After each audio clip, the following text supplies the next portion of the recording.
Hello again. The Ghana Cedi lost almost 40% in value to the US dollar in the first 9 months, ranking it as the second worst performing currency in the world in the 147th position, according to Bloomberg. Now, this decline in the local currency against the American currency is the worst in over 3 decades. Charles Nixon Yeboah brings you some perspectives on this.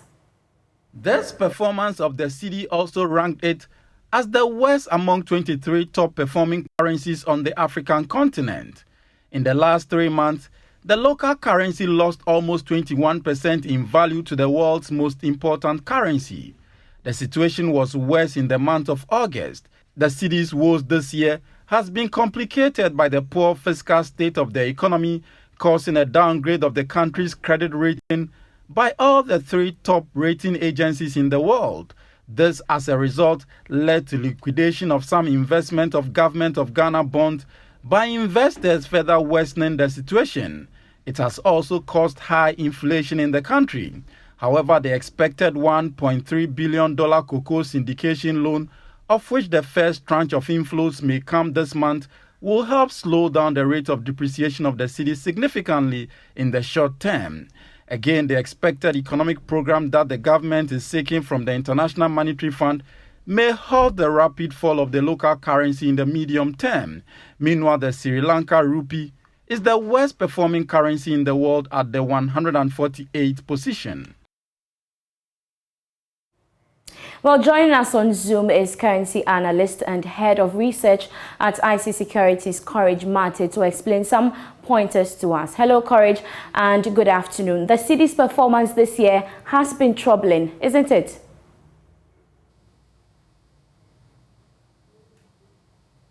Courage, kindly unmute for me.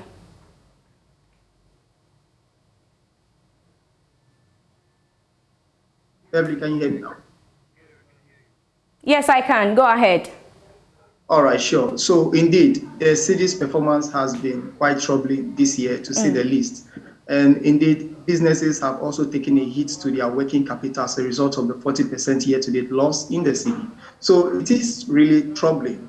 And you may want to ask, what brought us to this point? Of course, we know that traditionally or historically, the Cedi is a depreciation-biased currency, because of the issues related to the structure of our economy, which we've said or spoken a lot about. So I'm not going to go to that side to rehash those issues. But what made it even more telling this year has been the fact that there's been a sharp deterioration of our macro fiscal situation this year, with inflation nearing 34% in August and causing a flight to safe haven currencies from Cedi to dollars. And also, the negative noise around the fiscal situation. I mean, ever since we requested an IMF program in July, which appeared to have been cheered by the market, quickly the dust settled and the market is asking what will be the situation with our debt.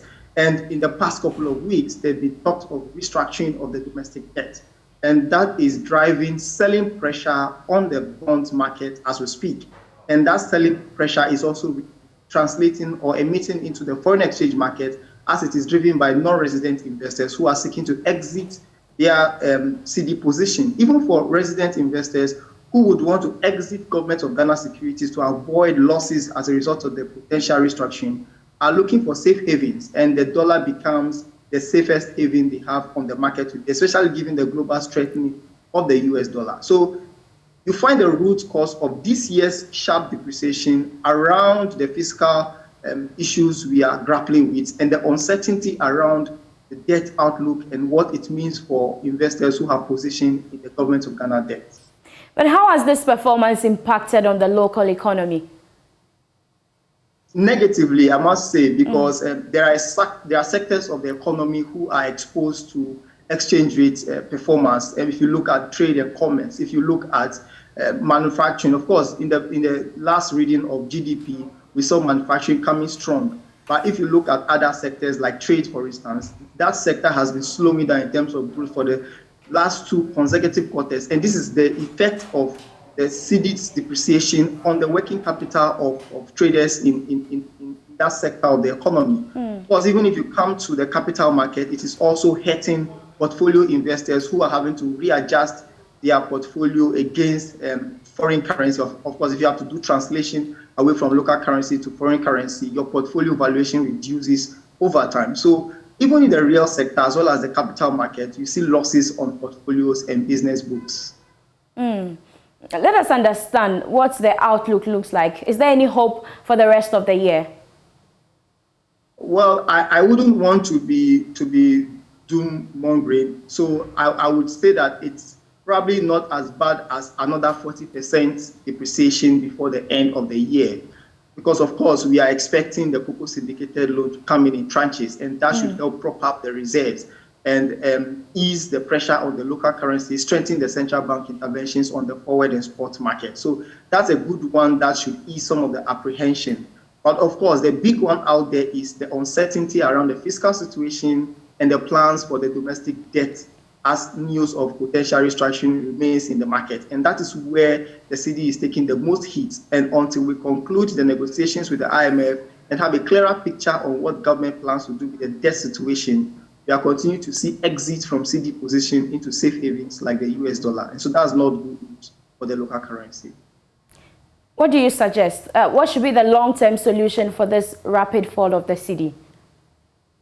Well, the long-term solution takes us back to the structure of the economy. But I would say that the short-term solutions are also very important because that's why it is moving at a sharp pace. So we need to hasten the discussions with the IMF. We need to settle on what we want to do with the debt situation as quickly as possible and communicate the same to the market in clear terms so that the market starts to take very good decisions that favors currency stability. But in the long term, we want to see the structure of the economy that favors foreign currency retention in the local economy, expand the export base of our local of our economy, and also increase the share of local participation in the export sector, because that does not help us to retain the export earnings that we earn, especially if you look at the key export earners in the extractive sector, which is dominated by multinationals. To increase our local share of that sector and earn a lot more that can be retained in the forex reserve to support the Cedi in these kinds of difficult times. We leave it here, Courage. Courage Mate is head of research, IC Securities. Thank you so much for your time. Now, away from the Cedi, some oil marketing companies have started reviewing prices of petroleum products at the pumps. Total Energy has taken the lead by reducing the price of diesel to 13 cedis 99 pesos per litre. However, that of petrol has gone up marginally, with a litre now selling at 11 cedis 10 pesos per litre. These adjustments were made at a time at the pumps last night. Now, the review is coming at a time that the price of crude oil prices have witnessed some significant drop over the past 3 weeks. However, the depreciation of the Cedi has made it difficult for consumers to witness significant drop in the price of petroleum products on the local market.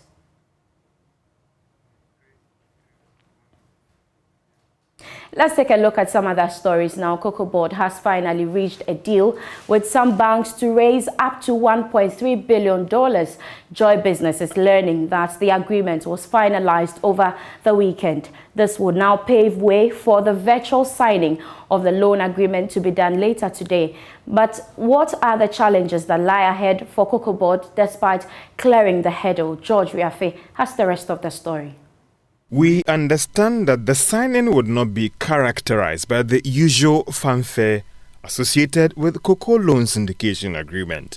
The deal was finally closed over the weekend after some concerns with how an old debt will be cleared with one of the leading banks for the deal was raised, as well as the way forward when it comes to reviewing the producer price for cocoa purchase for this crop season. Joy Business understands that with the agreement reached with the banks just over the weekend, some $700 million should hit Bank of Ghana's account at the London International Bank in the coming days before it is moved to Cocoa Board's account at Bank of Ghana here in Accra.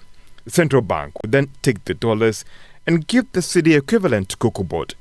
The inflows may go a long way to help in stabilizing the Ghana Cedi. Cocoa Board, together with government, may now be able to go ahead and review the producer price for cocoa, as we understand that delays in closing the loan agreement also affected the announcement of this new price for cocoa purchases for this crop season. However, for some, the issues about at what price will this loan be closed with the banks and what is being done to clear the debts on the books of Cocoa Board due to the inability of some farmers to meet the production target for last year. That was a news desk report put together by George Riafe. Now, away from that, government treasury bill sale returned to a marginal oversubscription following an undersubscription of the treasury securities auction this previous week. This comes as good news due to fears an expected debt restructuring exercise may cause an extension of the maturity periods of the treasury instruments. However, the interest rates went up marginally again to compensate investors for the rise in inflation. Now joining us on Zoom is Patrick Edemagama, who is head of trading at Republic Securities, to share some perspectives. Hello, Edem. Good afternoon.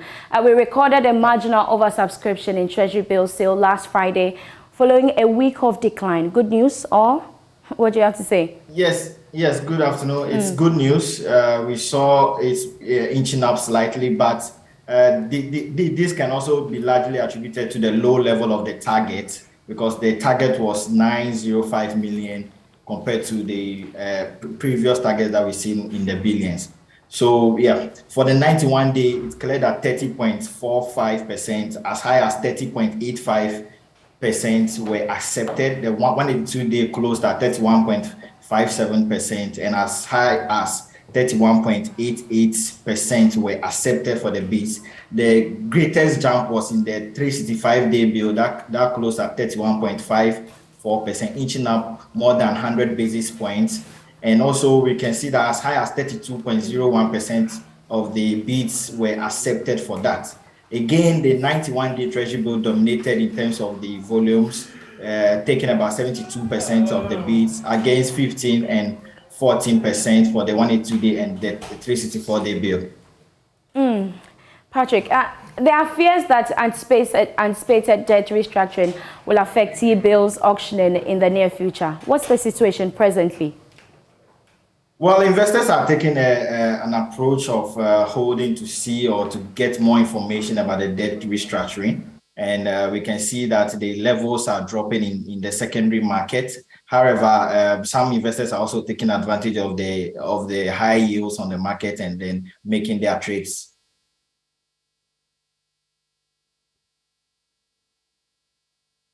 But finally, let me find out from you, how is the market responding to the current negotiations between government and the IMF? Well, we can see from the secondary market levels that we are still seeing an offered tone in the market where investors are willing to sell, but the level of buyers are also reducing on the market. It's all about the approach investors are taking to hold and see what will come up in the nearest future, and it's also a chance for the government to actually bring in more confidence onto the market by giving the market information about the debt restructuring. So finally, let me find out from you before you go, what's the outlook of the Treasury securities market like? Okay, so this week we are expecting government to raise 1.2 billion Ghana cedis through the 91-day and the 182-day bill. Despite the fact that we are seeing offered tone on the secondary market, we still think investors will take advantage of this as we are beginning to get little information about the debt restructuring. We think that can bring in some level of confidence on the market for this week's auction. Thank you so much, Patrick Edemagama, for that update there. Now, away from that, the Chief Executive of the Consumer Protection Agency, Kofi Kapito, has reiterated calls for the Electricity Company of Ghana to compensate affected consumers following days of their inability to purchase prepaid electricity. Customers using both new and old prepaid meters in parts of the country were unable to purchase electricity. According to the power distribution company, it is currently carrying out investigations into circumstances leading to the disruption while auditing its system. But reacting to that, Kofi Kapito said consumers must not be made to bear the brunt of the inefficiency of the ECG. Hence, compensation will be appropriate. There is a limit that the consumer can pursue. If your technology goes, fact, it's not the issue of for the consumer, but the consumer expects you for him to be compensated. As to how they run their business, we have a contract. I'm not going to go into who went into their software and what they didn't do and blah, blah, blah. That is none of the business of the consumer. What the consumer is interested in is, yes, you have to price. Away from that, let's go to Techiman, where with the recent adjustment also in the utility tariff, some coal store operators in Techiman municipality of the Bono East region are expressing fear that the tariff increase might lead to the collapse of their businesses. Some of them who spoke to JoyNews say the recent economic crisis across the country is already leading to a decline in the profit margins of their product, and the hikes in tariffs would worsen their plight. My colleague Anas Sabit has more in the following report. Ghana's utility regulator, the PURC, in August this year announced an increase in tariffs for both electricity and water. Nearly a month after these adjustments took effect, businesses across the country are already feeling the pinch of the tariff hikes. Whilst other businesses are able to regulate their use of power, those in the coal store trade do not have that privilege, as they risk running at loss should they turn off their cold rooms. Alex Abalo Mensah is the manager of the Prince Mark Company Limited, who are dealers in frozen foods. He says the recent power hikes has affected the company in diverse ways. To be very honest, the increment in tariffs, the increment in power has affected us in so many ways. One, it has made sales drop because the prices in which that we were selling goods has now increased. Now it has also compelled purchasing power to go low because customers are not getting the kind of profit that they are supposed to get to even purchase more. Remember, they are also buying the power. So it cuts across. It is affecting all of us. He said the hike in tariffs has led to the increment in prices of goods, and this has led to a drop in the company's sales.